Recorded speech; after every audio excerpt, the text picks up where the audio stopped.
की जय जय जय। देवादिदेव श्री महावीर भगवान की जय जय जय। संत शिरोमणि गुरुवराचार्य श्री विद्यासागर जी महाराज की जय जय जय। नवाचार्य श्री समय सागर जी महाराज की जय जय जय। गुणायतन प्रणेता शंका समाधान भावना एक प्रवर्तक जन जन के संत प्रखर वक्ता बोले परम पूज मनी श्री प्रमाण सागर जी महाराज की जय जय जय। बोले परम पूज मनी श्री निर्वेक सागर जी महाराज की जय जय जय। बोले परम पूज मनी चंदन सागर जी महाराज की। स्वच्छतम भारत अभियान के अंतर्गत लगातार 7 बार प्रथम स्थान प्राप्त देवी अहिल्या की नगरी मालवा की शान इंदौर के आचार्य श्री विद्यासागर सभागार से सायंकालीन टीवी चैनल का बहुचर्चित विश्वविख्यात शंका शब्दान का कार्यक्रम हम और आप प्रारंभ करें। उसके पूर्व पारस चैनल, जिनवाणी चैनल, आदिनाथ चैनल और प्रमाणिक ऐप के माध्यम से जिस कार्यक्रम को देख सुन रहे हैं उन सभी का और यहाँ पर उपस्थित समस्त श्रावक श्राविकाओं का धर्म प्रभावना समिति के साथ साथ सकल दिगंबर जैन समाज इंदौर हार्दिक अभिनंदन स्वागत करती है। चलते हैं प्रतिदिन की भांति परम पूज मुनिषि के चरणों में नमन करते हुए आशीर्वाद प्राप्त करेंगे और निवेदन करेंगे शंका समाधान के कार्यक्रम के लिए। दोनों हाथ जोड़ लेंगे और मेरे साथ बोलेंगे हे मुनिवर नमोस्तु, हे गुरुवर नमोस्तु, हे मुनिवर नमोस्तु। और आइए गुरुवर के आशीर्वाद से हम और आप शंका समाधान के कार्यक्रम का आनंद लें। शंकाएं हमारी आपकी होंगी और समाधान मुनिवर श्री प्रमाण सागर जी महाराज के मुखाग्रह से होगा। तो चलते हैं शंका समाधान के कार्यक्रम के संचालन के निवेदन करूंगा आप सभी की ओर से मुनिवर श्री संधान सागर जी महाराज से दोनों हाथ उठा के जयकर लगाएंगे। बड़े परम पूज्य मुनि श्री प्रमाण सागर जी महाराज की। आज का यह है शंका समाधान का सत्र अपन गुरु चरणों में प्रारंभ करते हैं। प्रथम प्रश्न के लिए अनुज जी मालथोन पूरी टीम के साथ में जो रात दिन लगे रहते हैं और अभी भी उनको आज जाना था। पूरे लोग वहीं चले जाओ, वहीं आ जाओ सभी लोग, सभी लड़के युवा लोग वहीं आ जाएं। जो माइक की व्यवस्था देते हैं वो भी आ जाओ। और उसके बाद में प्रशांत सुनीता, एक मिनट, प्रशांत सुनीता सोनम शुभम जैन जो गुणायतन की ट्रस्टी हैं सूची से मनिया भोपाल से। त्रिमुनि राजों के चरणों में कोटिशा नमोस्तु नमोस्तु नमोस्तु महर्षि। और चुलक जी के चरणों में इच्छा में महर्षि एक जिज्ञासा थी कि आज जो युवा हैं वो नए नए स्टार्टअप स्टार्ट कर रहे हैं, तो उनमें एक कोई स्टार्टअप जैसे किसी ने 1 साल चलाया, 2 साल चलाया और 3 साल चलाया, उसके बाद वो बंद कर देते हैं। तो ऐसा क्या 4 बातें हैं आपके द्वारा मैं जानना चाहता हूँ जिनसे वो अपने गोल को अचीव करें और अपने व्यापार में ग्रोथ करें, उनमें जो समस्याएं आती है उसका समाधान मिले उन्हें। देखो ऐसा सवाल मुझसे पूछा, ये सवाल तो किसी विशेषज्ञ से पूछते तो ज़्यादा अच्छा। पर इतना मैं ज़रूर कहूँगा कि बच्चे स्टार्टअप में जाए बहुत अच्छा है, आजकल ट्रेंड चल पड़ा है। लेकिन कई बार ऐसा भी देखने में आया है कि स्टार्टअप में जाते हैं और मामला बिगड़ जाता है। करने से पूर्व अपनी पृष्ठभूमि जरूर देखना चाहिए। आजकल एक ट्रेंड चल पड़ा है, नो रिस्क नो रिवार्ड। बिना रिस्क किए रिवार्ड नहीं हो सकता। ये सब चीज़ें कहने के लिए सही है, पर जीवन के यथार्थ से जोड़ करके चलना चाहिए। इस तरह के कार्यों में उन्हीं लोगों को आगे आना चाहिए जिनके पास किसी प्रकार की फाइनेंशियल चिंता ना हो, जो फाइनेंशियली स्ट्रांग हो, अथवा जिनको कोई स्ट्रांग फाइनेंशियल सपोर्ट करने वाला। ऐसे लोग यदि किसी क्षेत्र में आगे बढ़ते हैं, कदाचित उसमें पूरी तरह सफल न भी हो तो उसमें चिंता नहीं होती।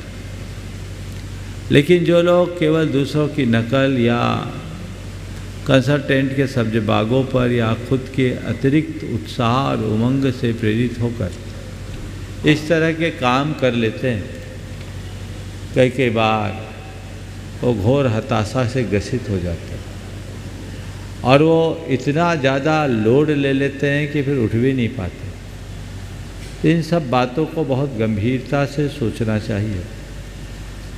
अपनी प्रतिभा को कभी कमतर नहीं आंकना, लेकिन अपनी क्षमता को कभी भूलना मत। फाइनेंशियल स्थिति को बहुत अच्छे से समझ करके चलना चाहिए और उसको देखकर समझ करके जो काम करते हैं, आगे बढ़ते हैं, उनको कठिनाई नहीं होती। और जो इसको अनदेखी कर देते हैं, उनके सामने बहुत समस्या आती है। तो या तो हम पहले कोई छोटा मोटा काम कर लें, और नहीं है तो कोई जॉब कर लें, फिर आगे बढ़ कर के काम करने की कोशिश करें। और या फिर कोई ऐसे व्यक्ति को पकड़े जो फाइनेंशियली बहुत स्ट्रांग हो, उसका बहुत अच्छा सपोर्ट हो, उसको दे के आगे बढ़े। कई बच्चे ऐसे भी, कई लोग ऐसे करते हैं, स्टार्टअप में अपनी कंपनी को चालू करते हैं और कंपनी को आगे बढ़ाते हैं और कोई अच्छा ऑफ़र आता है तो उसको बेच करके प्रॉफिट बुक कर लेते हैं। ये भी बुरा नहीं है। फिर वो नया प्रयास करते हैं, फिर आगे बढ़ते हैं, लेकिन इसमें लालच नहीं करना चाहिए, संभावनाओं को देखकर काम करना चाहिए। एक वाक्य में बात कहूँगा, व्यक्ति को कदम दर कदम चलने बढ़ने की बात सोचनी चाहिए, एक साथ 100 सीढ़ी चढ़ने की कोशिश कभी नहीं करनी चाहिए। एक एक करके 1000 सीढ़ी चढ़ने का प्रयास करना चाहिए। यदि ये प्रयास किया जाए तो किसी प्रकार की चूक नहीं होगी, और ऐसा न करने के परिणाम अक्सर बुरे होते। नमस्ते महर्षि। प्रशांत, सुनीता, सोनम, शुभम, जैनसु की सिमनिया गुणायतन की ट्रस्टी हैं, और उसके बाद में तैयार रहेंगे महेश कुमार जी दुजेरिया। नमोस्तु महाराज जी। सभी मुनि महाराज जियों के चरणों में नमोस्तु, सभी क्षुल्लक महाराज जियों के चरणों में इच्छामी। महाराज जी, मेरा प्रश्न ये है कि जब हम खुद कुछ टारगेट सेट करते हैं तो उस समय जो नेगेटिव थॉट्स आते हैं कि ये मुझसे नहीं होगा, मैं ये नहीं कर पाऊंगी, कोई क्या कहेगा, तो उस समय वो नेगेटिव थॉट्स को इग्नोर कैसे करें और पॉजिटिव में कैसे कन्वर्ट करें? अपना कॉन्फिडेंस बढ़ाओ तो नेगेटिव थॉट्स कम होगा। अपने आत्मविश्वास को बढ़ाना चाहिए। प्राय लोग अपने आत्मविश्वास की कमी के कारण इस तरह की मानसिकता से ग्रसित हो जाते। यदि व्यक्ति अपने आत्मविश्वास को मजबूत बना ले तो उनके सामने ये स्थितियाँ कभी हावी नहीं होती और वो अपने आप को व्यवस्थित कर सकते हैं। तो धीरे धीरे धीरे धीरे अपने आत्मविश्वास को बढ़ाने का प्रयास करना। नमोस्तु महाराज। महेश कुमार जी जैन दुजेरिया श्री, उसके बाद तैयार रहेंगे श्री दिगंबर जैनागम पाठशाला नंदीश्वर कॉलोनी। यह पाठशाला परम पूज्य निर्वीत सागर जी महाराज के द्वारा खुलवाई गई है। उसकी आज शिक्षिकाएँ यहाँ पर पूज्य, अच्छा ये इंदौर की है क्या? इसमें लिखा नहीं। श्री दिगंबर जैनागम पाठशाला नंदीश्वर कॉलोनी टीकमगढ़, और ये प्रामाणिक पाठशाला से हाँ संबद्ध है। इसकी शिक्षिकाएँ उपस्थित नहीं है क्या? दोनों ही नहीं, महेश कुमार जैन भी नहीं। चलो दोनों नहीं, बारिश हो रही। तब तक रजनी गोदा, रजनी राकेश गोदा, वे अपना प्रश्न करें, और उसके बाद तैयार रहेंगे विवेक जी जैन सिंगापुर। हाँ। हे स्वामी, नमोस्तु नमोस्तु नमोस्तु। भगवान, आज देश में कट्टरता, नक्सलवाद, आतंकवाद और जिहाद बड़ी तेज़ी से पनप रहा है। रोटी, जिसमें रोटी छीनने आती है, कपड़े नोचले आते हैं, मकानों पर कब्जा हो जाता है। ऐसी स्थिति में हम अपने धर्म और अपने धर्मायतनों की रक्षा कैसे करें गुरुदेव? देखिए, इस तरह की जो भी प्रवृत्तियां हैं बहुत ही चिंताजनक और गंभीर, और इस विषय में पूरी समाज को, पूरे देश को जागरूक होने की ज़रूरत है। एक ऐसा वातावरण बनाने की ज़रूरत है कि इस तरह की परिस्थितियां निर्मित न हों, और यदि निर्मित हो तो उसका हम अच्छे तरीके से सामना कर सकें। जिसकी लाठी उसकी भैंस जैसी स्थिति एक अच्छे सुशासन का द्योतक नहीं है। हमें जंगल राज से समाज को बचाना चाहिए और इसके लिए प्रशासनिक पकड़ भी बढ़ानी चाहिए और इसके लिए प्रशासन को सचेत करना चाहिए। लेकिन गुरुदेव, हम अपने आप को संगठित कैसे करें? अपने आप को सचेत करने के लिए आपको अपने आप को अंदर से स्ट्रांग बनाना होगा, तन से, मन से, धन से, शक्ति से भी, युक्ति से भी। विवेक जी जैन सिंगापुर और तैयार रहेंगे डॉक्टर पंकज जैन सीहोर। नमोस्तु महाराज श्री। महाराज श्री, ये प्रश्न मैं भावना योग शिविर के टाइम पूछना चाहता था लेकिन किसी कारणवश नहीं पूछ पाया। महाराज जी, कई कंपनियां के नाम सुनते ही साथ उनके विज्ञापन की याद आ जाती है। जैसे कि एक निरमा कंपनी थी तो वो विज्ञापन याद आ जाता है कि वॉशिंग पाउडर निरमा और दूध सी सफ़ेदी निरमा से आए। ऐसे ही महाराज श्री, भावना योग का नाम सुनते ही साथ ही मुझे शांत रहना है, मुझे शांत रहना है, ये अपने आप ही याद आ जाता है। महाराज श्री, मेरा प्रश्न है कि क्रोध कषाय के लिए मुझे शांत रहना है, आपने ऐसा बताया है। क्या मान, माया और लोभ कषाय के लिए भी इसी तरह के 3 मिल सकते हैं? एक सूत्र अपना लो, सब ठीक हो जाएंगे। मुझे सहज रहना, समझ गए? अब पर्टिकुलर जैसी बीमारी वैसा इलाज। क्रोध के लिए हमने इसलिए कहा क्योंकि इसके मरीज ज़्यादा है। मान के लिए मुझे विनम्र रहना है, जी महाराज, मुझे नम्र रहना है। ये प्रवृत्ति हम अपना कर अपने आप को आगे बढ़ा सकते हैं। नमोस्तु महाराज। नमोस्तु गुरुदेव। हाँ पंकज। नमोस्तु गुरुदेव। डॉक्टर पंकज जी जैन सीहोर वे अपना प्रश्न गुरु चरणों में रखें और उसके बाद में वीके जैन साहब इंदौर जो गुणायतन की ट्रस्टी हैं। नमोस्तु गुरुदेव। प्रश्न के पहले एक आधा मिनट का मैं एक आशीर्वाद चाहता था महाराज जी।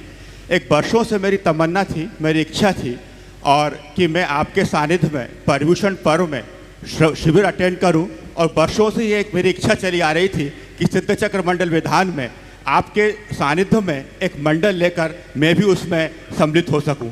तो गुरुदेव, मेरी दोनों ही भावना है, आपका दोनों में मुझे आशीर्वाद चाहिए ताकि मैं दोनों काम निर्विघ्न संपन्न कर सकूं। सवाल। प्रश्न ये है महाराज जी कि हम सभी के लिए एक आराध्य मंत्र, लमोकार मंत्र होता है, उसी तरह एक आराध्य भावना है हमारी भक्तांबर स्त्रोत होती है।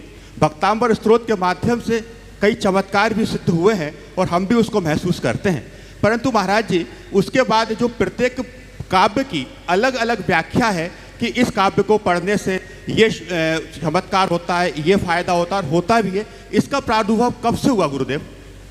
ये सब हम लोगों के मानसिकता का फल है। पूरा पढ़ो सब फल मिलेगा, लेकिन लोगों का ध्यान जब इधर उधर भटकने लगा तो इसकी इस तरह से प्रभावना बना दी गई, ये करोगे तो ये होगा, ये करोगे तो ये करोगे, ये करोगे, और सब करो तो सब हो जाएगा, वो होगा ही नहीं और किसी तरह की बाधा ही नहीं आएगी। ये प्रयास होना चाहिए। ठीक गुरुदेव। और आपने जो भावना व्यक्त की, अच्छा इंदौर में मौका है जी महाराज, और सीहोर ज़्यादा दूर नहीं है, लाभ उठाओ। महाराज जी, पिताश्री मेरे कहते थे कि कुछ भी काम करना है उसके पहले रिजर्वेशन करा लो, 4 महीने पुण्य का आश्रम मिलता रहता है। तो क्या ऐसा सिद्ध चक्र विधान में कोई टोकन मनी का प्रोविजन है कि मैं उसको? बिल्कुल है, और आप चाहें तो आज ही कर सकते हैं, विधान तो होना ही है जी महाराज। और बिल्कुल आपने जो कहा है 2-4 दिन में और उसकी रूपरेखा विस्तृत रूप से कर दी जाएगी। लेकिन जिनको भी सिद्ध चक्र महामंडल विधान में अपनी सहभागिता देनी है वो अपना स्थान आरक्षित कर ले और ये तय कर ले कि ये तो होना ही। नमस्ते। बहुत सुंदर। ये एक बार जोरदार अभिनंदन कर दे पंकज का। ये जैन जगत के प्रख्यात मनीषी विद्वान, एक ज़माने में जिनके नाम की तूती बस्ती थी, पंडित सागरमल जी विदिशा के यशस्वी सुपुत्र हैं और अपने पिता के ही लाइन पर चल रहे। वर्तमान में सीहोर कॉलेज में प्रोफेसर है और बहुत अच्छे से धर्म ध्यान में लगे हैं। बहुत बहुत आशीर्वाद। वीके जैन साहब इंदौर गुणायतन के ट्रस्टी और तैयार रहेंगे विवेक जी बेनाडा आगरा। समस्त साधु परमेष्टि को शताधिक चरण स्पर्श। सभी क्षुल्लक जी महाराज जी को इच्छामी। महाराज श्री, आज परम पूज्य आचार्य श्री हमारे बीच में नहीं हैं, किंतु उनके जाने के बाद हम उनके जो किए गए कार्य हैं उनको स्मरण करके उनकी स्मृति को पूरी तरह संजो लेते हैं। पूज्य आचार्य श्री के समय जो काम हुआ है वो दो इतिहास में कभी भी किसी शताब्दी में इतने काम नहीं हुए हैं। उन्होंने 4 बड़े मंदिरों का भव्य मंदिरों का निर्माण किया है। उन्होंने भारत को इंडिया को भारत, अंग्रेजी को हिंदी, हाथकरघा और इतने कार्यक्रम प्रारंभ किए हैं जिसमें हम अपने पूरे भविष्य को संवार सकते हैं, समाज को नई दिशा दे सकते हैं। उनके द्वारा संपादित कार्य को उनके द्वारा सहयोग साधुओं द्वारा जो किया जा रहा है वो धर्म प्रभावना के क्षेत्र में एक नए इतिहास रचने वाला है। महाराज श्री, आपकी परिकल्पना में हमने जो काम देखा है वो आज तक वैसा कार्य कभी नहीं हुआ है।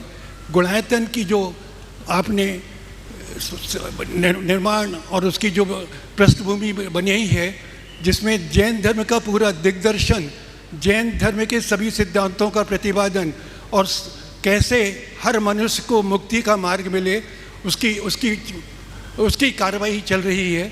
बहुत से कार्यक्रम आप सबके चल रहे हैं। महाराज जी, आज का जो समय है जब हमें एक जैन समाज को एक छाते के अंदर लाना बहुत आवश्यक है और जो काम हम कर रहे हैं उसको एक हमें ऐसी दिशा देनी है ताकि जैन समाज और जैन धर्म पंचम काल के अंत तक कैसे चल सके उसकी भूमिका आज ही बनानी पड़ेगी। महाराज श्री, मेरा प्रश्न केवल ये है कि हमारा भविष्य क्या होना चाहिए और हमें किस तरह से समाज को संगठित होकर किस तरीके से एक छाते के अंदर लाके कैसे अपने भविष्य का निर्माण कर सकें ताकि आज के जो अच्छे कार्य जैन समाज द्वारा किए जा रहे हैं उनको हम आगे भी भविष्य में लगातार चला सकें। पहले तो मैं चाहूँगा एक बार बीके जैन साहब का जोरदार अभिनंदन करें। ये 85 की उम्र में भी बहुत सक्रिय है और ये मध्य प्रदेश में लोक स्वास्थ्य अभियंत्रण डिपार्टमेंट में इंजीनियर इन चीफ की पोस्ट पे रहे और 2 बार Madhya Pradesh pollution control board के चेयरमैन रहे और इस उम्र में भी ये बहुत अच्छे चिंतक, समाज के निर्माण के विषय में हमेशा विचार करते रहते हैं। मेरे सामने आपने कई प्रकार की विचार व्यक्त किए हैं। आपने समाज के भविष्य को लेकर बहुत सारी चिंताएं व्यक्त की हैं। अभी मैं इस विषय में कुछ भी कहना उचित नहीं समझता, लेकिन मैं इतना ज़रूर कहना चाहूँगा कि हमारे समाज के सभी जवाबदार लोगों को समाज के प्रति गंभीर होने की आवश्यकता और अपेक्षा है और अपनी जिम्मेदारियों को तत्परता से पूर्ण करने की आवश्यकता है। यदि इन बातों को हम देख करके चले और समाज के सर्वतोमुखी विकास को प्रमुखता दें तो हम बहुत कुछ अच्छा कर पाएंगे। हाँ, रश्मि मुकेश जी सिंह मंदसौर जो जुड़ाइतन के ट्रस्टी और प्रमाणित समूह से जुड़े हुए हैं, वे भी अपनी बात रखेंगे। फिर बेनारा जी। नमोस्तु नमोस्तु नमोस्तु गुरुवे, छुल्लक जी के चरणों में इच्छामि। महाराज जी, हमारा जैन धर्म भाव प्रधान धर्म है। पिछले दिनों मैंने पढ़ा कि जितने भी पाप और पुण्य बंध होता है वो मन वचन काया में शरीर के माध्यम से सबसे ज़्यादा जघन्य और उत्कृष्ट पुण्य अपन बांधते हैं। तो महाराज जी, ऐसा क्यों है? जबकि उसमें लिखा था कि 3% शरीर से, 12% वचन से और 85% भाव से है, लेकिन जघन्य और उत्कृष्ट पुण्य शरीर जहाँ रहता है वहाँ से होता है। पता नहीं आपने कहाँ पढ़ ली जी, और ये परसेंटेज किसने बताया ये भी मुझे नहीं मालूम। शास्त्रों में ये बात तो कहा गया है कि हमारे लिए जो भी शुभाशुभ का बंध होता है उसमें हमारे मन, वचन और शरीर तीनों का योगदान होता है जी। ये बात सही है कि शरीर और वचनों की तुलना में मन की भूमिका बड़ी होती है और मन से हम ज़्यादा कार्य कर पाते हैं और मन से ही पुण्य पाप ज़्यादा होता है जी। लेकिन जघन और उत्कृष्ट दोनों केवल काय से होता है। ये किस संदर्भ में आपने पढ़ा है मुझे नहीं मालूम, जब तक उस संदर्भ को मेरे सामने नहीं रख पाएंगे तब तक मैं कुछ उत्तर नहीं दे पाऊँगा। ठीक है महाराज जी, चलिए। नमोस्तु महाराज जी। विवेक जी बेनाड़ा आगरा और आज अपने इस सत्र में सुभव जी जैन IPS सपत्नीक यहाँ पर उपस्थित है। जोरदार ताली से उनका स्वागत अभिनंदन करें। वे मंच पर चले आए। शुभम जी जैन साहब IPS धर्म प्रभावना समिति के पदाधिकारी उनको ऊपर लेकर आए। अशोक जी दोषी, दिलीप जी रोधा ऊपर लेके आ जाए उनको। हाँ बोलो। प्रश्न बोलें विवेक भैया। नमोस्तु महाराज जी। महाराज जी, ये हम लोग जो फ्रूट्स खाते हैं इनके अंदर जीव होते हैं 100%। तो जो फ्रूट्स को नेचुरल कोर्स में खाना और उनका जूस निकालना, तो जूस का क्या जूस को छान के पीना चाहिए या नॉर्मल कोर्स में जैसे जूस निकलाया वैसे ही पीना अपने जैन धर्म के हिसाब से ठीक है? देखिए, वनस्पति को सजीव माना गया है और वह आप सबके लिए खाद्य है, क्योंकि उसके बिना गाड़ी चलेगी नहीं। और यदि आप उसका जूस निकाल लेते हैं तो घर्षण से वो अचित्त हो जाता है। इसलिए उसे न तो अलग से गर्म करने की ज़रूरत है, न छानने की ज़रूरत। हाँ, उसे उसकी स्वच्छता की दृष्टि से छान ले, कोई बीज आदि ना आए तो ये बात जुदी है, पर छानने की आवश्यकता नहीं। सुभव जी जैन साहब IPS वे अपना प्रश्न भी रखेंगे और उससे पूर्व अशोक जी दोषी जो अध्यक्ष धर्म प्रभावना समिति के और दिलीप जी रोधा वे उनका स्वागत सम्मान कर रहे हैं। आप लोग तालियों के साथ उनका साथ दे रहे हैं। और महिला सम्मान के लिए रानी जी दोषी।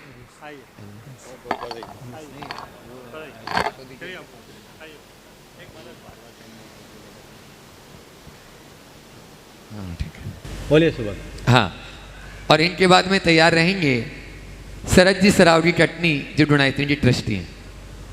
नमोस्तु गुरुदेव, नमोस्तु गुरुदेव, नमोस्तु गुरुदेव। गुरुदेव, जब मैं एक पुलिस अधिकारी के रूप में काम करता हूँ समाज में, तो मुझे समाज के अपराधियों और सबसे ख़राब अंशों के साथ डेली बेसिस पे निपटना होता है। ऐसे में मन में गुरुदेव कई बार क्रोध आता है, कई बार तो गुरुदेव हिंसा का प्रलोभन भी आता है।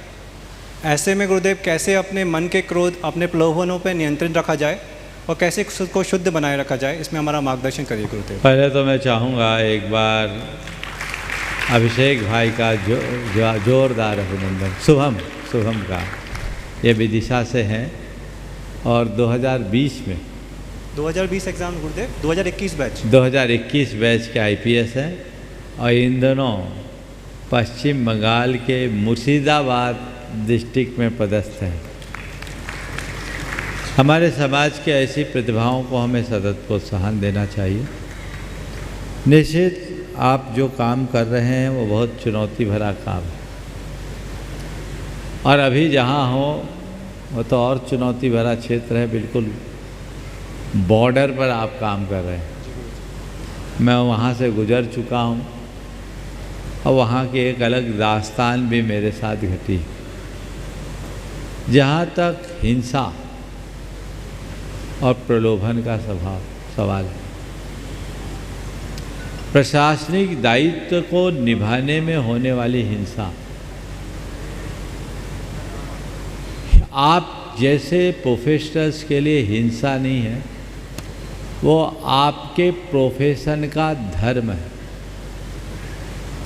हर व्यक्ति को धर्म के विषय में व्यापकता से समझना चाहिए।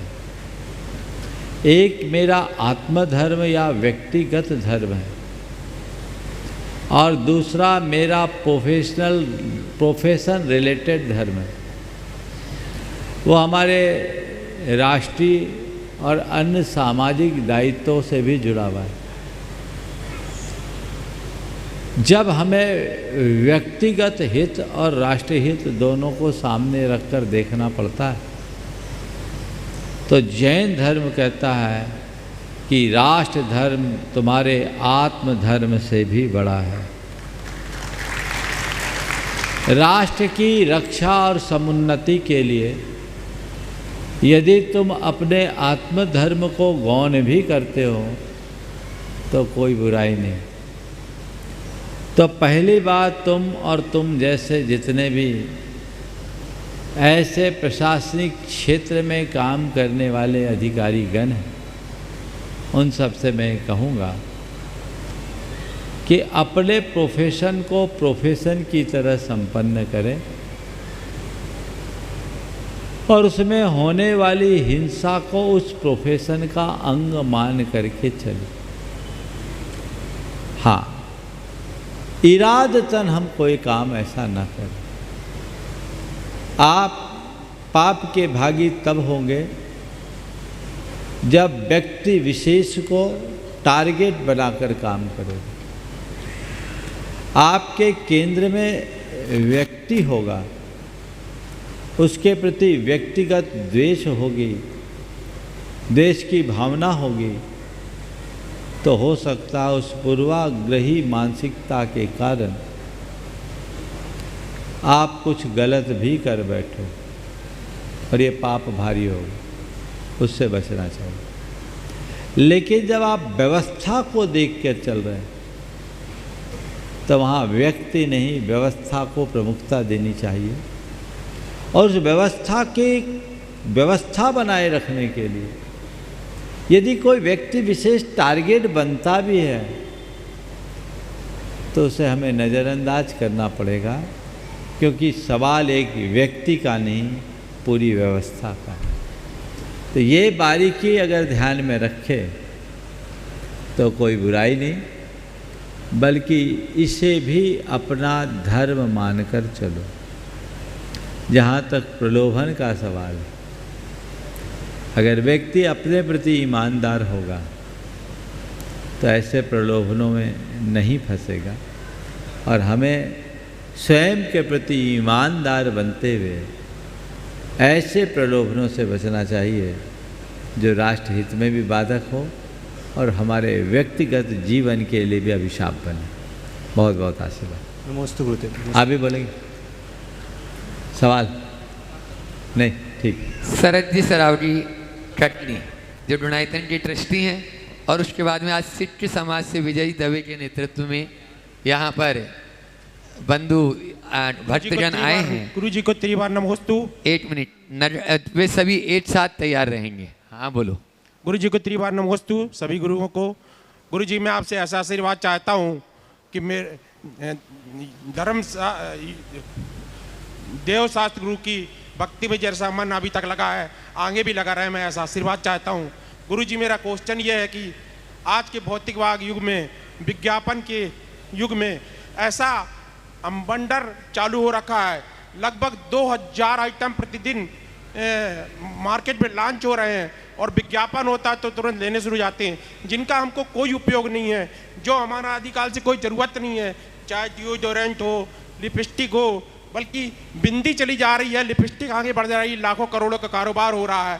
तो मैं महाराज जी इस बारे में ज़्यादा चीज़ों का नाम नहीं ले रहा हूँ, पर तो कोई चीज़ कोई उपयोगी नहीं है। बाथरूम के कपड़े अलग, चप्पल अलग, जूता अलग, ये क्या हो रहा है महाराज जी? ऐसा मैं आपको कैसे संदेश चाहता हूँ कि आप इस संदेश के बारे में बताएं। देखो भाई, ये उपभोक्तावादी युग है, इसे ही कंज्यूमरिज्म कहते हैं। जहाँ आवश्यकताएं गौण हो जाए और उपभोक्ता की आकांक्षा को जगा दी जाए, दूसरे शब्द में कहूँ कि गंजे को भी कंघी बेच दी जाए, जिसके सिर में एक भी बाल नहीं है, उसको भी ऐसा बता कर कि इसका इस्तेमाल करो बाल उग जाएंगे, उसका नाम है कंज्यूमरिज्म। समझ गए? ये होता है, हर युग में होता है और इसमें लोग अक्सर धोखा खाते हैं। तुम्हारे सवाल के जवाब में एक प्रसंग मैं कहूँगा और मैं समझता हूँ उसमें सारी बात आ जाएगी।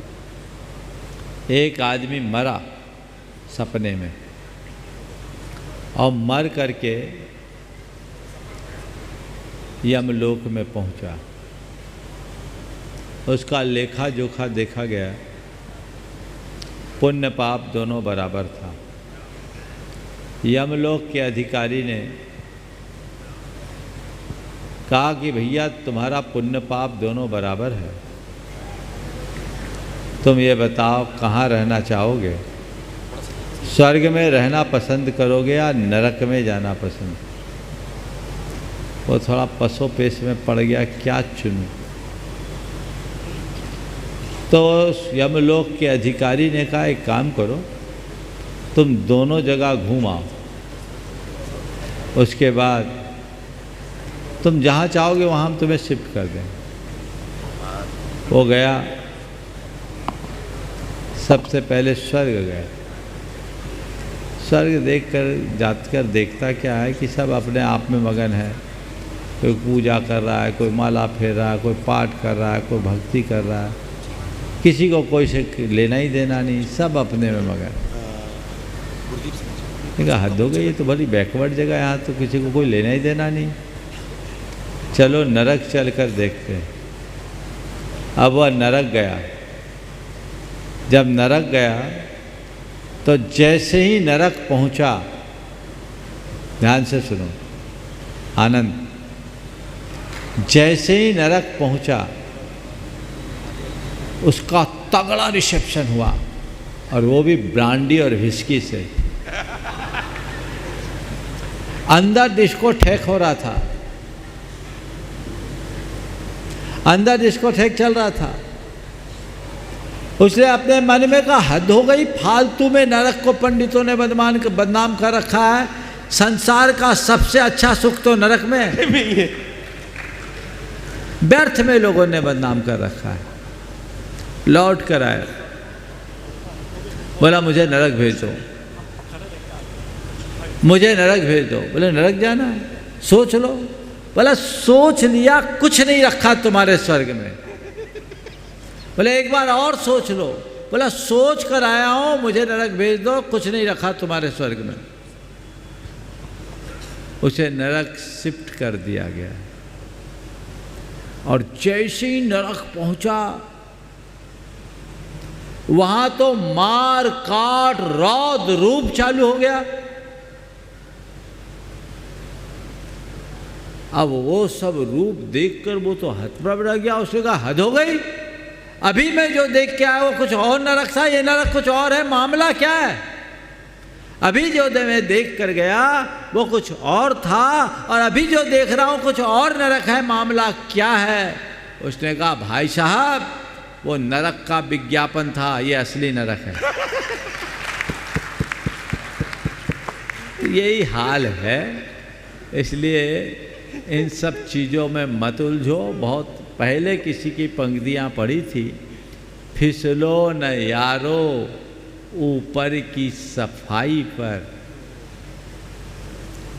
फिसलो न यारो ऊपर की सफाई पर, बर्क चांदी का चढ़ा है गोबर की मिठाई पर। समझ गए?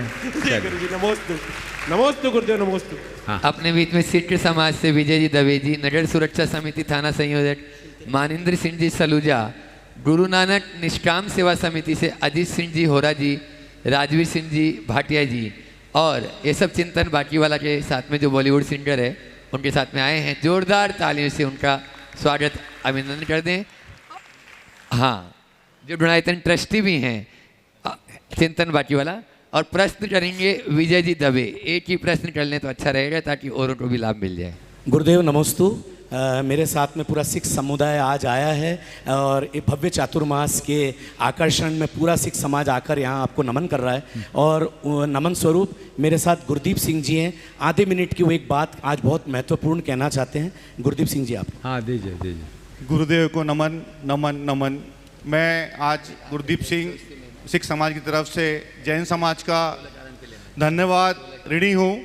ये गुरु इतिहास में दर्ज है, जो सिखों के 10वें गुरु उनके छोटे साहिबजादों को शहीदियाँ दी गई थी, उसके अंतिम संस्कार के लिए जो ज़मीन दी गई थी, टोडरमल जी जो जैन समाज से थे, उन्होंने पूरी राशि दी थी सरहंद के पास। मैं उस तरफ से आपको धन्यवाद करना चाहता हूँ। बाकी मेरी तरफ से प्रश्न चिंतन जी करेंगे। नहीं, आप लोगों को ही करने दीजिए ना, चिंतन तो रोज करता है, इनको दो। हाँ। प्रश्न करेंगे गुरुदेव विजय सिंह जी। हाँ। नमोस्तु नमोस्तु महाराज श्री। महाराज श्री, चूँकि जैन समाज एक अहिंसावादी समाज है, परंतु अन्य समाजों में भ्रूण हत्या, दारू अर्थात मद्यपान इत्यादि बुराइयां बहुत बढ़ गई है, जिससे सामाजिक व्यवस्था पूरी तरह ध्वस्त हो चुकी है। 100 में से 20 युवा कुंवारे मर रहे हैं। सामाजिक बुराइयों को दूर किए बिना हम विश्वगुरु कैसे बनेंगे? कृपया मार्गदर्शन कर अनुग्रहित करें। बहुत बहुत अच्छा सवाल आपने उपस्थित किया है, और आज एक साथ पूरे सिख समाज को देखकर मन बहुत हर्षित है। अभी आपने जो बात कही, ये बात पूरे देश को जानना चाहिए कि सिखों का जैनों के साथ बहुत पुराना नाता रहा है। अभी आपने जिन टोडरमल जी की बात कही, वो भारत के इतिहास की अनोखी घटना है। जब साहबजादों का, गुरु गोविंद सिंह के बेटे थे ना, हाँ, उनके अंतिम संस्कार के लिए जगह देने की बात आई, तो सामने वाले ने कहा कि उनके अंतिम संस्कार के लिए हम जगह तब देंगे जब उस जगह को सोने के मोहरों से नापा जाए। कौन उतना पैसा दे? उस समय जैन जगत के एक उदार मना श्रावक थे, सेठ टोडरमल, उन्होंने कहा मैं दूंगा। अब जब वो देने को आए तो फिर अड़ंगा डालने के लिए उन्होंने कहा आप खड़े सिक्के लगाएगा तो देंगे। अब आप अनुमान लगा सकते हैं आड़े सिक्के और खड़े सिक्के में क्या अंतर। उनने अपना महल बेचने का मन बना लिया कि मैं महल बेच दूंगा, लेकिन अपने देश के सपूतों के अंतिम संस्कार की भूमि जरूर उपलब्ध कराऊंगा। और अपना महल बेचकर उनने खड़े सिक्के वहाँ लगवाकर वो 8 फीट बाय 8 फीट की जगह वहाँ दिलाई जहाँ अंतिम संस्कार हुआ, और एक बहुत बड़े उदाहरण को प्रस्तुत किया।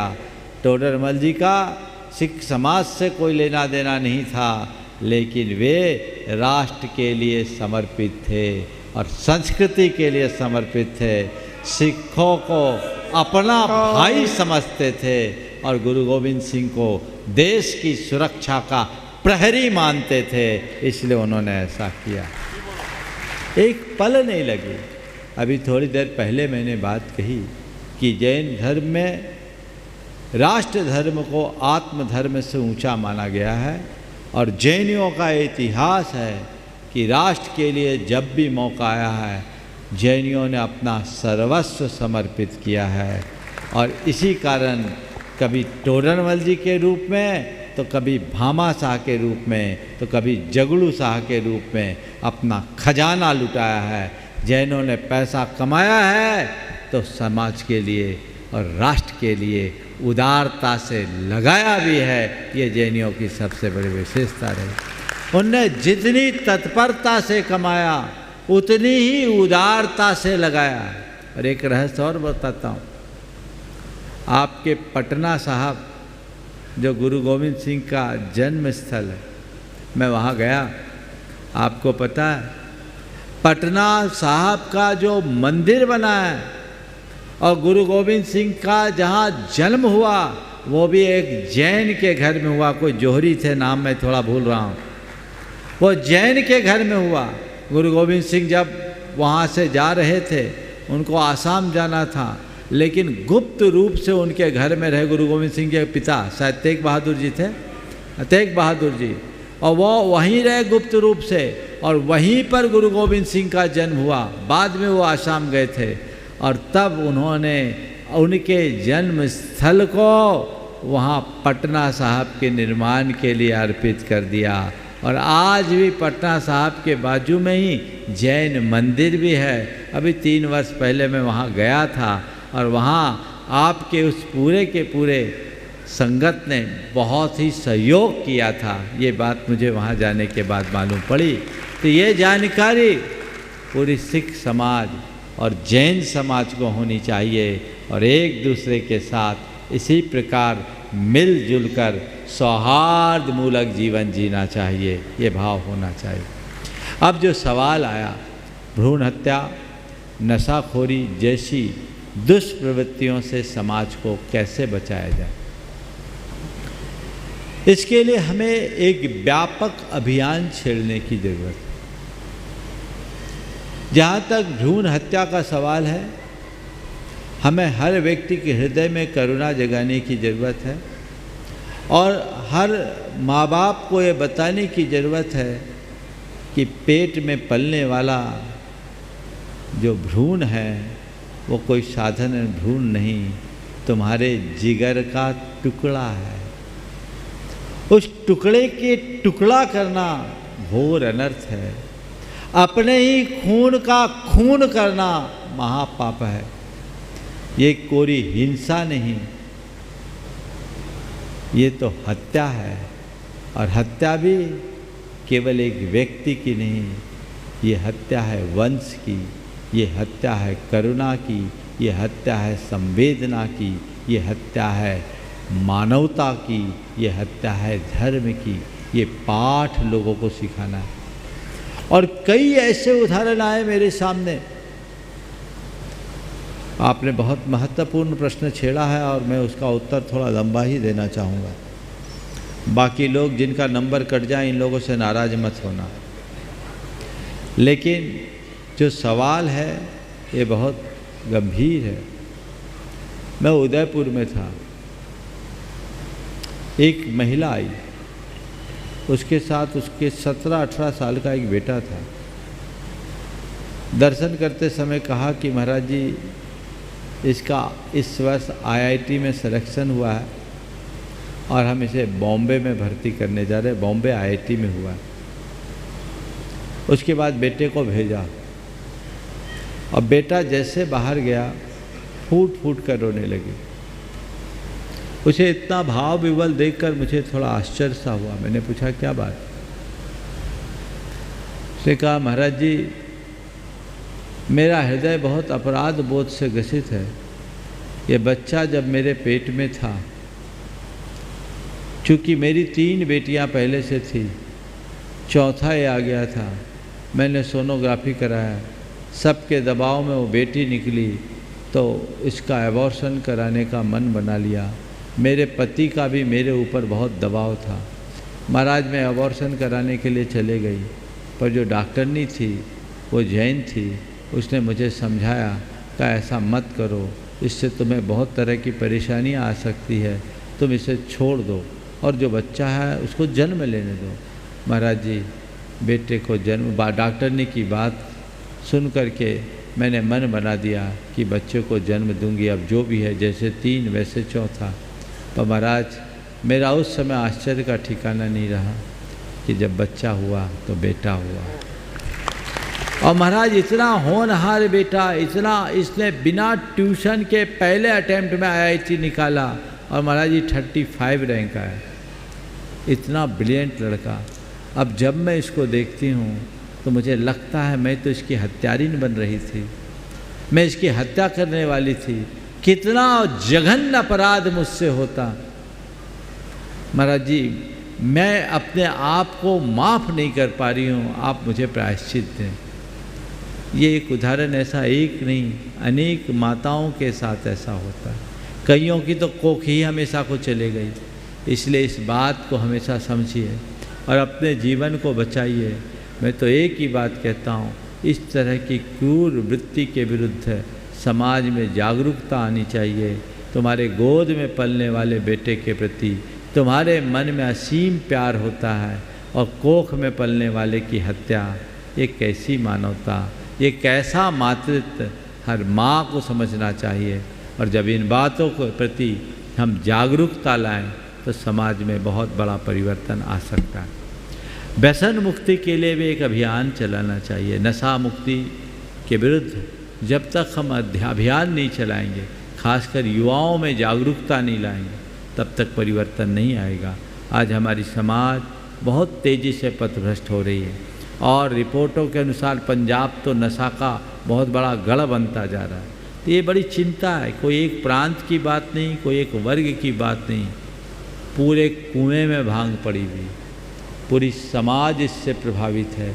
खासकर हमारी समाज की जो सबसे बड़ी ताकत है युवा वर्ग, युवा वर्ग वैष्णव की शिकार बन युवा वर्ग वैष्णव का शिकार बन रहा है। ये बहुत गंभीर चिंता का विषय है। जागरूकता का अभियान चलाएं, आप लोग भी आगे आएँ, सब समाज मिलकर कोई कार्यक्रम ऐसा बनाए जो पूरी समाज में युवा चेतना का निर्माण करे और पूरी समाज को व्यसन मुक्ति के अभियान से जोड़ सके। हाँ बोलिए। हेलो, नमस्ते नमस्ते महाराज जी। आपका करुणामय जो शब्द सुन के मैं भाव विभोर हो गया हूँ और आपसे प्रेरणा लेके आज हम सब यहाँ से जाएंगे। जो कुछ आपने शिक्षा दी है वो दिल से, हृदय से मैं उसका आभार व्यक्त करता हूँ और पूरा सिख समाज आज यहाँ मौजूद है और आपका आभार व्यक्त करता है। जय गुरु जी। बहुत बहुत आशीर्वाद। आज अपने बीच में जैन सीए फेडरेशन की पूरी कमेटी यहाँ पर उपस्थित है। एक बार इन सभी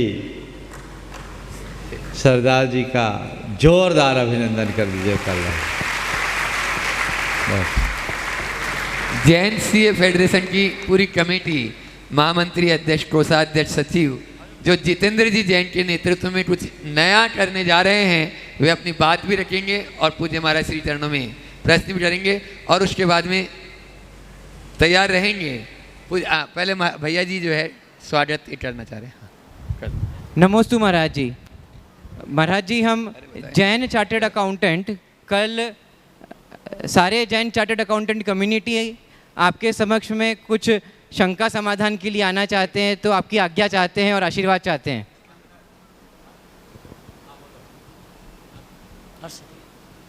बोलो। नमस्ते महाराज जी। हेलो महाराज जी, हम जैन चार्टर्ड अकाउंटेंट फेडरेशन से सारे जैन चार्टर्ड अकाउंटेंट कल आपके समक्ष आके अपने शंका के समाधान और आपसे आशीर्वाद चाहते हैं। देखिए, बहुत अच्छी बात है। आज कई दिनों से मेरे पास निवेदन था और कल के शंका समाधान के सत्र में मुझे जैसे जानकारी दी गई, बहुत सारे चार्टर्ड अकाउंटेंट्स एक साथ यहाँ एकत्रित होंगे, तो मैं आपकी बात में अपनी ओर से सम्मति प्रदान करता हूँ। और कल का शंका समाधान का सत्र थोड़ा लंबा होगा और पूरी तरह से चार्टर्ड अकाउंटेंट्स के लिए समर्पित रहेगा। आप सब आए, जो इनके साथ जुड़े हैं वे भी और जो नहीं जुड़े हैं वे भी आप आ सकते हैं। कल का शंका समाधान का सत्र 6 बजे से प्रारंभ होगा। बशर्ते चैनल से थोड़ी सुविधा हो जाए, बातचीत करके भी मालूम पड़ जाएगा, पर 6 बजे से सत्र चालू करेंगे और 7:20 तक ये सत्र चलेगा ताकि आप लोगों को अतिरिक्त लाभ मिल सके। ऐसे ही परसों 22 तारीख को एक विशेष कार्यक्रम यहाँ पर है, जो यहाँ के अभिभाषक संघ के ओर से एक कार्यक्रम प्रस्तावित है और मुझे जानकारी दी गई कि 22 तारीख को 4:30 बजे से 6 बजे तक 1.5 घंटे का एक विशेष सत्र सारे अभिभाषकों और न्यायाधीशों के बीच होगा, जिसमें जिला न्यायालय और उच्च न्यायालय के न्यायाधीश और अधिवक्तागण सम्मिलित होंगे और उनके बीच एक विशेष प्रवचन है और वो प्रवचन का विषय है न्याय व्यवस्था और धर्म।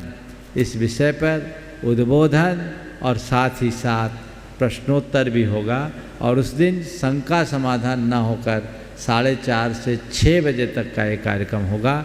इसलिए जो भी आए 22 तारीख को 4:30 से 6 से 10-5 मिनट ऊपर भी हो सकता है, इस सत्र का लाभ लेंगे और ये कार्यक्रम शंका समाधान में अपने निर्धारित समय पर प्रसारित होगा।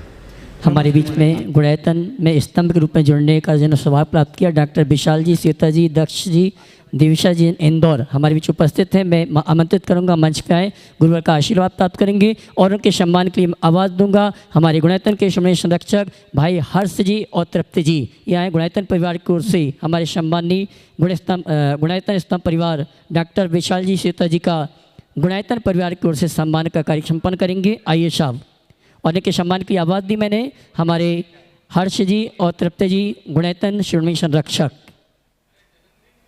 और आज हमारे डॉक्टर विशाल जी का जन्मदिन भी है, जोरदार ताली बजाकर उनका सम्मान करें जी। और स्वागत में सहयोग करेंगे हमारे भोजन व्यवस्था धर्म प्रणाम समिति के भाई आनंद जी। आइए तृप्ति हर्ष लेके आए। ये रखा है, ये रखा है, ये रखा है, ये रखा है, ये रखा। तृप्ति आ जाओ, तृप्ति आओ जल्दी।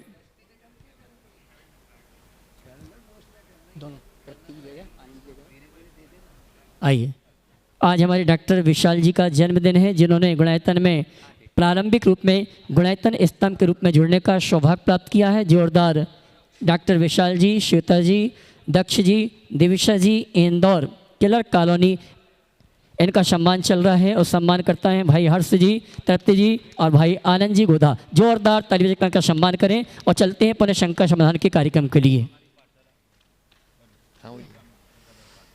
जब तक सम्मान हो रहा है तब तक तैयार रहेंगी। अपने बीच में दिगंबर जैनागम पाठशाला नंदीश्वर कॉलोनी टीकमगढ़ की शिक्षिकाएं यहाँ पर उपस्थित हैं, जो प्रमाणिक पाठशाला से संबंधित हैं। सभी वे अपना प्रश्न रखेंगी।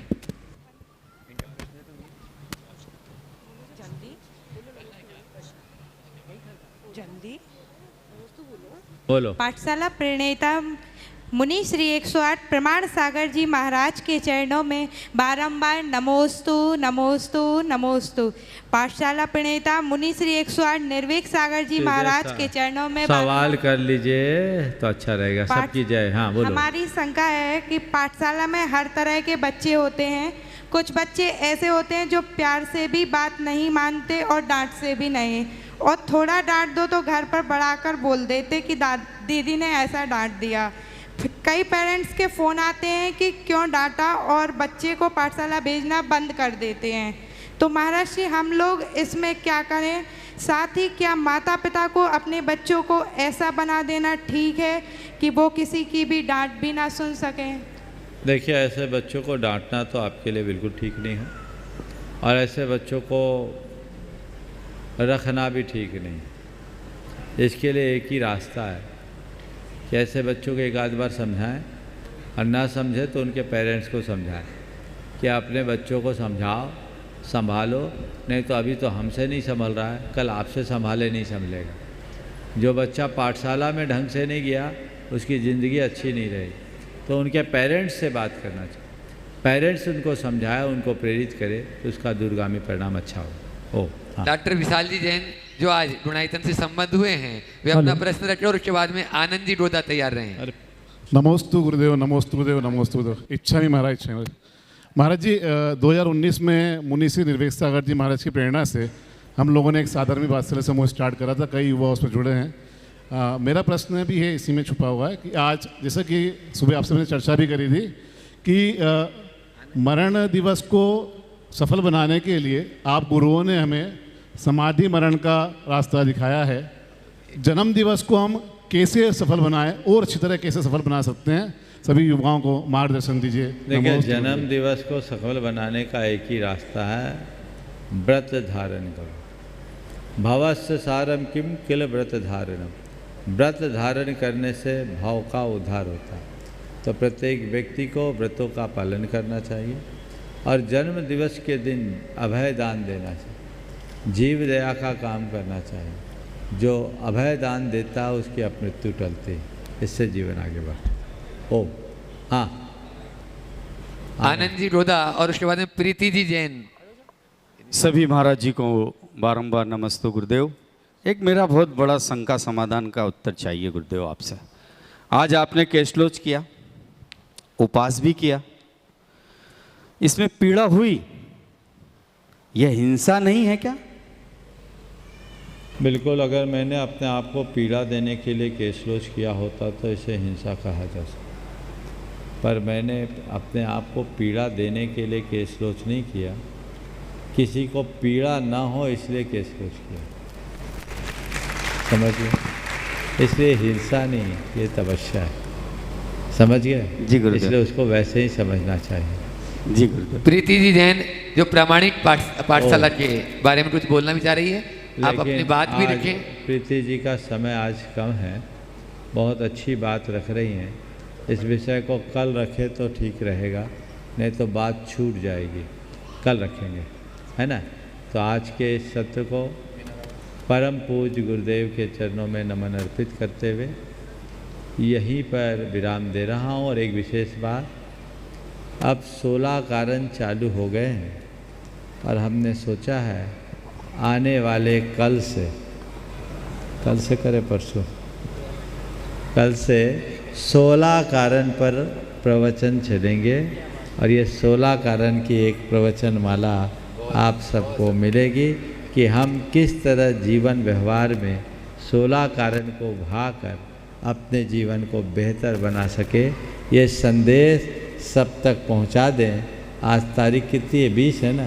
तो 21 तारीख से 8 तारीख के पहले तक 16 कारण संपन्न हो जाएंगे। आप सब उसका लाभ लेंगे। बोलिए परम पूज्य आचार्य गुरुवर श्री विद्यासागर जी। जय जय जय। बोले परम पूज्य श्री कुमार सागर जी महाराज। मूरत निहार आरती उतार तारी मूरत निहारो प्रमाण सागर जी महाराज। आज तारी आरती उतारो प्रमाण सागर जी महाराज। आज थारी आरती उतारो आत्म पिपासु ये श्रावक आए। आत्म पिपासु ये चातक आए। अध्यात्म अमृत को पाने ये आए। अध्यात्म अमृत पाने ये आए। बरसातो अमृत आव आज थारी आरती उतारो प्रमाण सागर जी महाराज।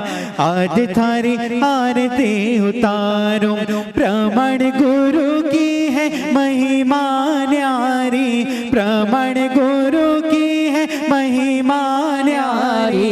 इनके आशीष का है अतिशय भारी। ज्ञान के आशीष का अतिशय है भारी। ज्ञान का पाऊं उपहार आज थारी आरती उतारो प्रमाण सागर जी महाराज। आज थारी आरती उतारो चरणों की रज को आज सिर पर लगाऊं। चरणों की रज को सिर पर लगाऊं। जन्म मरण के कष्ट मिटाऊं। जन्म मरण के कष्ट मिटाऊं। मुक्ति का पाऊं साम्राज्य आज थारी आरती उतारो प्रमाण सागर जी महाराज। आज थारी आरती उतारो आरती उतारो थारी सूरत निहारो। आरती उतारो तारी मूरत निहारो प्रमाण सागर जी महाराज। आज थारी आरती उतारो निर्वेक सागर जी महाराज। आज थारी आरती उतारो संतान सागर जी महाराज। आज थारी आरती उतारो आरती उतारो तारी मूरत निहारो। आरती उतारो तारी मूरत निहारो प्रमाण सागर जी महाराज। आज तारी आरती उतारो जब से गुरु दर्शन मिला मनवा मेरा गया। मेरी तुमसे डोर बन गई रे। मेरी दो पतंग